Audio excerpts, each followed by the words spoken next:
More WNBA drama. Private conversations made public involving the commissioner and how she feels the WNBA is why Caitlin Clark is thriving. Her response was, Caitlin should be grateful she makes $16 million off the court, because without the platform that the WNBA gives her, she wouldn't make anything. Fury unleashed by a league superstar. And I'll tell you why the commish just isn't that smart, as she's botched negotiations. I'm Doug Kezirian. This is Hard Pass, also available in podcast. Did you really think the WNBA players were done after they wore the Pay Us What You Owe Us t-shirts at All-Star Weekend? No way. They clearly mean business and are willing to air all sorts of dirty laundry and go on the attack ahead of a deadline for the league to strike a deal with its players union, or we will have a lockout in the WNBA. There are some wild accusations, and we will sort through it all as MVP finalist and superstar Napheesa Collier went scorched earth on WNBA Commissioner Cathy Engelbert, reading a prepared statement for over 4 minutes. As Fee spilled the tea, topics included Engelbert's perceived ineptitude across the board, a league office that lacks accountability, oversight, and respect for its players. However, in my eyes, frankly, some of it was kind of nonsense. After all, do we really think the WNBA has the worst leadership in the world? At face value, that cannot be true. Might be a stretch, right? Plus, I sort of feel like George Costanza talking with Jerry Seinfeld about negotiation, because they are negotiating throughout this entire process, so some of it is just tactic. They're in a standoff, and the two sides are not budging until the deadline gets closer, which is Halloween. Two things are very clear. One, the players are willing to publicize everything, hoping to generate public support. Two, Engelbert is bad at her job, and that's something I have felt for quite some time. It's one thing to subscribe to the David Stern sort of school of commissioner, right? Being firm with players, limiting their power. Adam Silver, much more casual approach, much more player friendly. So if Engelbert wanted to be more like Stern, that's fine. However, in my eyes, she lacks the necessary interpersonal skills and overall intelligence, which has caused many of the current problems that could likely lead to a lockout. She does not have the leverage she thinks she has. It's a failure to read the room. Let's be clear. The WNBA only has its current popularity because of about 5 to 10 players, maybe just one, maybe one or two with Clark and Angel Reese. The product is not what's moving the needle. So you probably should not be thinking these things, let alone saying them. I also asked how she planned to fix the fact that players like Caitlin, Angel, and Paige, who are clearly driving massive revenue for the league, are making so little for their first 4 years. Her response was, Caitlin should be grateful she makes $16 million off the court, because without the platform that the WNBA gives her, she wouldn't make anything. And in that same conversation, she told me players should be on their knees thanking their lucky stars for the media rights deal that I got them. All right, so certainly a lot to unpack there. We'll start with the simple, overarching concept. Engelbert played a certain hand, and she's been exposed. She thought she could tell the players how to think, but that won't fly. And you definitely don't do that so far in advance of the deadline. You always got to play nice until you're at the negotiating table as late as possible in the process, when the players need their salaries. That's when they're most likely to cave, if at all. Not when they have the checks coming in. Your leverage is limited. However, throughout all this, it's important to recognize Napheesa Collier and Breanna Stewart launched a 3-on-3 league unrivaled, and that has generated some money, but the money's not the same. It's for the off season and to replace maybe going overseas and supplementing income. The truth is, Engelbert botched the entire process by giving her talking points away too early and trying to nip things in the bud. You can't do this while union members are still getting their paychecks because you have no leverage. Plus, it also gave players time to rally the key figures like Caitlin Clark, Angel Reese, Paige Bueckers, veterans. They all got on the same page and sorted out their strategy. You let them know what you were thinking. You showed your cards. That's foolish. And part of that strategy that they all figured out was making things public. If you did this later in the game, maybe they wouldn't have thought about that.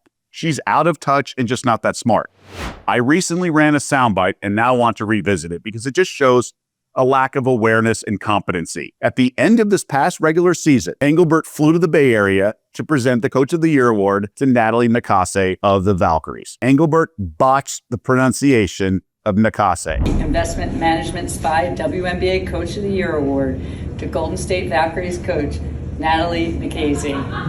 Now, you should not get fired for mispronouncing someone's name, but it does show her level of intelligence and awareness. How inept do you have to be? It's truly inexcusable. This isn't Roger Goodell trying to pronounce a fifth-round draft pick in the NFL, someone no one knows, maybe several syllables, a tongue twister. Fine, that's okay. But get a clue. She's just one of 13 coaches. Her name's on every broadcast of the Valkyries, all 44 of them.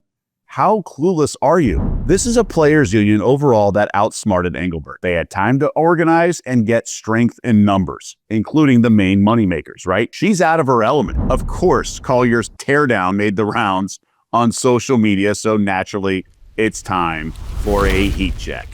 First one is Marco. Most important speeches in world history. I Have a Dream by Martin Luther King Jr. Socrates' Apology in 399 BC. We Shall Fight on the Beaches by Winston Churchill. The Gettysburg Address by Abraham Lincoln, and then this image with Napheesa Collier exit interview. Very, very funny. Skim Milky, a very funny account. Napheesa uniting Paige Bueckers fans, Angel Reese fans, and Caitlin Clark fans against the WNBA will likely forever change the WNBA forever. This day will be looked back on as hopefully the date where positive change started to occur. Dave Portnoy of Barstool. I continue to be astounded at how dumb Cathy Engelbert and the WNBA is. It's like her life goal is to alienate Caitlin and her fans. It's insanity. Caitlin could start a new league tomorrow and put Cathy out of business. They won't be happy till they kill the golden goose. Really, really powerful words and resentment towards Cathy Engelbert. Now, the reason there's a big need to avoid a lockout is the looming TV deal that's going to kick in with the next season. To her credit, Engelbert generated a ton of revenue in negotiations with TV partners, $1.2 billion over the next 11 years. Huge money. And that's why expansion teams are paying $250 million to join the W. Business is booming. It's huge. And she thought she was untouchable because owners love getting money with all these deals, and therefore she thought she was going to be protected by owners. But I'm of the belief that she's very replaceable and that the owners believe that as well. Maybe I'm wrong. Maybe she has more clout than I think. I still think she's inept based on the Napheesa pronunciation alone, but let me know your thoughts. Join the conversation. Weigh in here in the comments section. Would love to get your feedback. Am I being too harsh? Not enough, because Collier eviscerated her, right? Let me know your thoughts. Certainly. And one variable on all this is Collier, in her exit interview, she's also vice president of the players union. So she has an obligation to represent the players as a whole. And that's why she spoke sort of a state of the union approach, because she's concerned with where the league is headed, and then also with the upcoming negotiations and trying to take some of this stuff public, because that is going to benefit the players, or at least they think that. So obviously this is a big factor in that regard. Additionally, they want to evolve the game, better officiating being a very critical point. The league has a buzzword that they've rolled out as talking points for the CBA as to why they can't pay the players what we're worth. That word is sustainability. But what's truly unsustainable is keeping a good product on the floor while allowing officials to lose control of games. Fans see it every night. Coaches, both winning and losing, point it out every night in pregame and postgame media. Yet leadership just issues fines and looks the other way.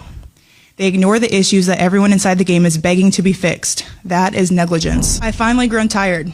For too long, I have tried to have these conversations in private, but it's clear there is no intention of accepting there's a problem.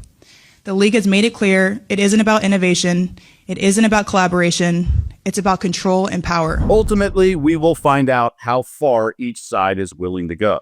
First, can the league afford a lockout with all this positive momentum, not to mention the revenue coming in with that huge TV deal? Second, are the players really willing to turn down a 400% pay raise just because they think they deserve even more given the lucrative TV deal? Honestly, in my eyes, both sides need a reality check. We'll start with the players.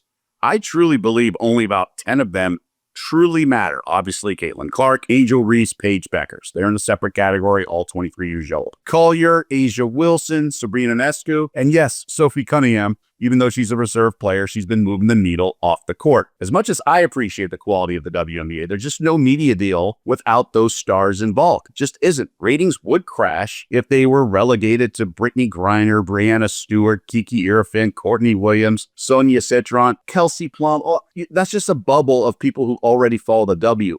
But to get a wider reach, you need those stars who move the needle. Regardless, the main sticky point is the share of the revenue, which is comprised of the TV deal, merchandise revenue, tickets, things like that. NBA players get about 50% of that right now, the deal that's expiring. WNBA players only get 9.3%. Now that has to go up, but these two sides are butting heads to how high that percentage should be. So whichever side can last longer, they will have a huge edge in these negotiations. Time now for fans in the stands, and this is when I get to respond to a few of the comments in the most recent episode on our YouTube page. And just a reminder, join the conversation. Let us know what you like, what you dislike. Constructive feedback is always welcome and encouraged. But no, in all seriousness, anything you want to talk about, things you prefer, random questions work, and certainly speaking to the most recent episode. And that's what we're going to get into, which was the big tie between the Packers and the Cowboys. I laid out what the NFL should adopt, have to get off their high horse and just sort of take a page out of college. And they really have it right in my eyes, so we can stop having ties. But not everyone necessarily agrees. Let's check in on the fans in the stands, our audience. Sean Scott says, I cannot for the life of me understand why ties are a problem. We just don't find it satisfying. The score is tied when time runs out. What's the problem? Well, the problem is we don't have ties in most other sports, right? Tennis, they keep going in a tiebreaker and extra games and things like that. Basketball, overtime. Hockey, overtime. In the playoffs, we don't have ties. Why should we have them in the regular season? You can tweak the rules to accomplish efficient endings and fair endings, all things considered. And that's why I like the college rule, or a variation of the college that the NFL should implement. Ties just leave us all unfulfilled and unsatisfied. At least I'm of that belief. Mark Preston, 6115, says, I like the idea of it. If it's still tied at the end of overtime, then having a kickoff to determine a winner. Similar to a shootout in hockey or soccer, each team's kicker kicks from the 25, then 40, 50, 60, 65. Wouldn't take much extra time, and the new era of the kicker would be interesting to see that play out. Sort of. And I get the parallels with soccer and the penalty kicks and hockey with the penalty shootouts or whatever, but I'd rather do the college overtimes 3 and 4 on, because you have the offense and defense on the field. You're not having a kicker decide it just because they do the one-on-one thing with the goalie or the, other forms of that with soccer and then hockey. We don't need that one. We can have offense and defense do it, but quick, get it over with. Obviously, you can't play forever because of safety precaution. Michael Camber says, 2021 Penn State, Illinois, 9 overtimes, neither scored in 4, 5, 6, 7, 8th OT. Count me out on college rules in the NFL. And I get it. That was the first year that college football incorporated that. And yes, they did have, I believe it was a 20-18 final. Illinois upset Penn State's. But neither team could convert from the 2 or 3 yard line in those 5 overtimes. So they each they went to the overtime in 10-10. Then each traded field goals for the next 2 overtimes. And then it was 5 straight scoreless OTs. And then another one that did each have a 2-point conversion. I think it's fun. I think it's good. It gets you out of there. And we don't have a tie. I'm of that belief. That's an outlier. I get it. Maybe you can play a regular overtime like the current NFL, then do the college sort of. And I like starting from the 50. There should be a variation of that. We had the Georgia Tech thriller last year, and it was great. Both teams had a fair shot. Defenses are on the field. Offenses are on the field. We end up with a winner instead of a tie. Ties are silly. We did away with them. Let's really do away with them. I'm of that belief. But big story with the W and what's going to happen moving forward. The plot always thickens in the WNBA, doesn't it? That's going to do it for this edition of Hard Pass.